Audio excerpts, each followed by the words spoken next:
Hey, at the fighters meeting, I dissed Andre Ward and Timothy Brett in front of ESPN production and all of them for all their affiliation and corruption that they do. Yeah. And Justin even put it more on the spot. This is my last fight on ESPN. Oh. Yeah. Because this is no longer, I'm sorry, but I'm not sorry. This is why this fight means everything to me. If they want the black fighters, they could keep. Dante's Boxing Nation, what's going on, guys?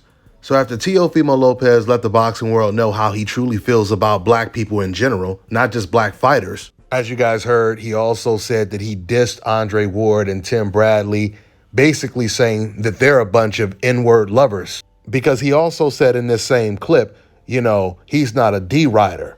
He doesn't ride D like they do, which is basically like calling them a bunch of N-word lovers.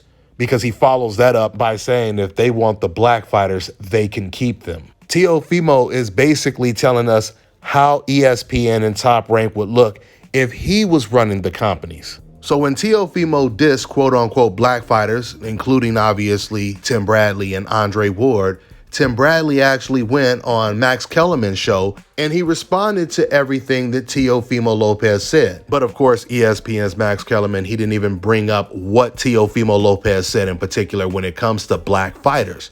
He just said, what do you think about what Teofimo Lopez said about you and Andre Ward?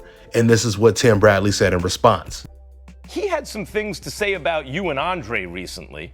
That at the fighter meetings, he had said some things to you too, and that therefore it led to some kind of biased commentary is what it seemed to me he was saying. Can you comment on that? Cap. Oh, Cap. They didn't come into the fighter meetings and check me and Andre Ward. Come on, man. Look, just put it this way. He's entitled to his opinion and he can say whatever he wants to say.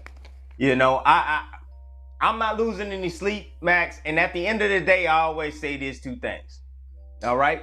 It's one less hand I need to shake and there's one less hi I need to say. I don't care what Teofimo Lopez says. It is what it is. Say whatever you want, kid. It's all right. Right now, you're looking silly. You're looking real silly right now, and I'll just say that. Now, Tim Bradley, he started off by saying Teofimo is entitled to his own opinion.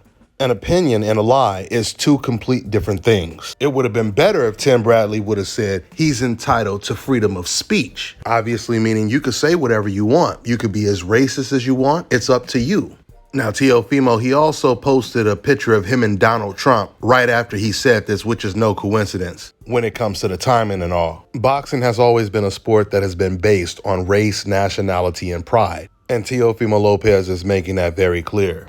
Every single time Teo had an opportunity to fight one of the best fighters in his division, which all happened to be black, when he was offered more money to fight Devin Haney and had an opportunity to become a real undisputed champion, he turned all of that down to fight George Kambosos for less money. He also had an opportunity once again to fight Gervonta Tank Davis for more money, way more money than he would have made against George Kambosos. He turned down that fight as well. He moved up to 140, became Regis Prograis mandatory, turned down that title shot against Regis Prograis. Instead, he decided to fight Sandor Martin, and now he's going to fight Josh Taylor, which is, by the way, a really big fight and a serious challenge. And if he can beat Josh Taylor, that will be an impressive win. But clearly, when it comes to Teofimo Lopez, it's MBF all day. Teo obviously feels he has a better chance of beating the fighters that are not black. This is not a coincidence that he had so many opportunities to pick black fighters that happen to be more significant fights, bigger fights, or at least outside of the Josh Taylor fight. And instead, he chose to fight Sandor Martin, George Kambosos, and Pedro Campo. Well, Teofimo Lopez, he told ESPN they could keep the black fighters as if he's saying he doesn't want them. He doesn't want to deal with them. But it's going to be almost impossible for Teofimo to continue his career and avoid all of the black smoke. which would be equivalent to a black fighter saying, you could keep the Mexican fighters. You ain't gonna never hear that. So at the end of the day, this whole black fighters comment from Teofimo Lopez, it makes the whole situation more interesting with his career, because it's going to be really interesting to see when he is forced to fight a very, very dangerous black fighter. At 140, you got Regis Prograis, the king of the division right now. You got Gary Antoine Russell. You got a lot of fighters from 135 moving up to 140, like Devin Haney, who's going to be moving up soon. But first, we have to see if Teofimo can even get past Josh Taylor, which will not be an easy task. I feel if the Josh Taylor who fought Regis Prograis shows up, Teo has almost no chance. But if Josh Taylor looks the way he looked against Catterall, then Teofimo has a very good chance of beating him. So it's an interesting fight. With that being said, I'm going to wrap this one up. That's all I got for now, guys. I'm on to the next one.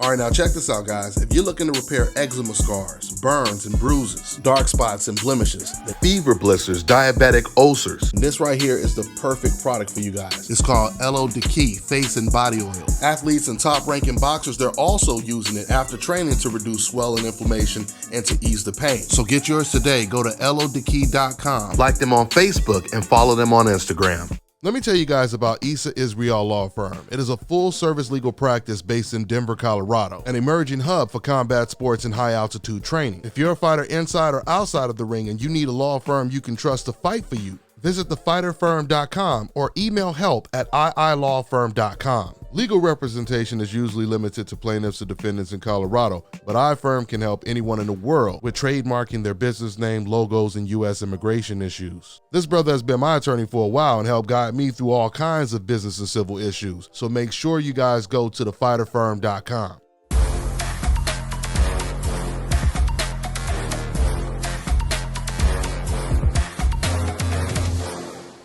My name is Chris, and I'm all the way here from Anchorage, Alaska at Scalp Carolinas, and I'm here for my second treatment of SMP. Well, I was sitting at home one day and going over my Facebook page, and they have different, like advertisements popping up, and I saw one for SMP, and I saw some pictures of some guys, before and after, and I was looking at that, and it caught my attention, so I Googled it. SMP, nothing showed up in my area. So, I did a little more research, and all of a sudden, Scalp Carolinas popped up in the web browser. So I started watching his videos and seeing all the reaction from all the other people. We talked on the phone, we made appointments and everything. I sent him pictures, and he looked at them, and I was like, can you fix this? And, he pretty much said, no problem. My first session, he made me feel extremely comfortable. It was almost like I was talking to family. He started, and during the whole treatment, we talked and, about our families and our life, and, and things that he does and things that I do. And before I know it, the first session was over. When you see someone doing something that they love, as much as I see Enoch Glover love what he does, it shows in his work. I wouldn't point anyone in any other direction but here to North Carolina, Scalp Carolinas, to get this done.